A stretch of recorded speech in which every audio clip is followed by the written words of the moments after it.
নিজের এবং সন্তানদের নিরাপদ জীবনের প্রতিশ্রুতির বিনিময়ে গণতন্ত্রহীনতাকে মেনে নিলেন না।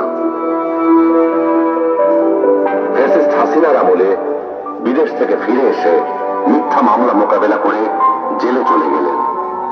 তবুও আধিপত্যবাদী রাজনীতির সাথে আপোষ করলেন না, হয়ে উঠলেন ফ্যাসিস্ট শাসন বিরোধী লড়াইয়ের অনন্ত প্রেরণা।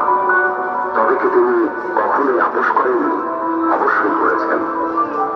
দেশের বৃহত্তর স্বার্থে অনেক গুরুত্বপূর্ণ মুহূর্তে উনি এমন সব বিষয়ে আপোষ করেছেন যেটা না করে কেবল গণতন্ত্র নয়, বাংলাদেশের স্বাধীনতার সার্বভৌমত্বই বিপন্ন হয়ে পড়ত।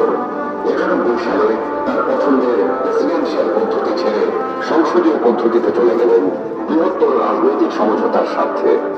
বিরোধী দলের দাবির প্রতি শ্রদ্ধা জানাতে 96 সালে নির্বাচন করে অল্প কয়েকদিনের জন্য সংসদ অধিবেশনে বসে তত্ত্বাবধায়ক সরকার সংবিধানে যুক্ত করে ক্ষমতা ছেড়ে নির্বাচন দিয়ে বিরোধী দলে অনুরোধ করছি, আপনারা দ্রুততার সঙ্গে ভেতরে প্রবেশ করুন। আমরা নির্ধারিত সময়ে আমরা আমাদের আজকের যে জানাজা আছে সেটা শুরু করব।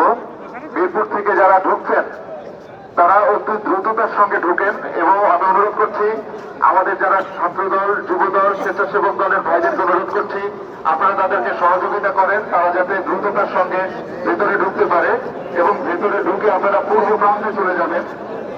একদম সোজাসুজি পূর্ব প্রান্তে আমাদের জায়গা খালি আছে।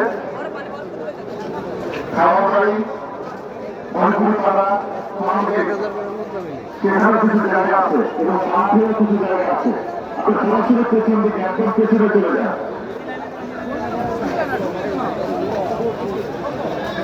এখানে দ্রুততার সঙ্গে পেছনে গেলেই জায়গা হয়ে যাবে সবার।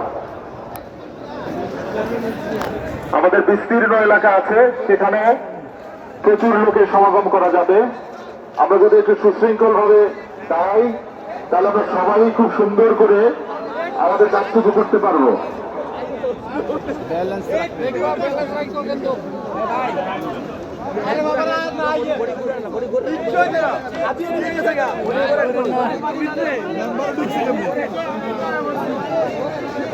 আমাদের প্রাণপ্রিয় নেত্রী, 3 বারের প্রধানমন্ত্রী, গণতান্ত্রিক সংগ্রামের অবিস্মরণীয় নেত্রী, স্বাধীনতা ও সার্বভৌমত্ব রক্ষায় আপসহীন নেত্রী বেগম খালেদা জিয়ার প্রতি শ্রদ্ধা জানিয়ে আমাদের আজকের এই দোয়ার অনুষ্ঠান, জানাজার অনুষ্ঠান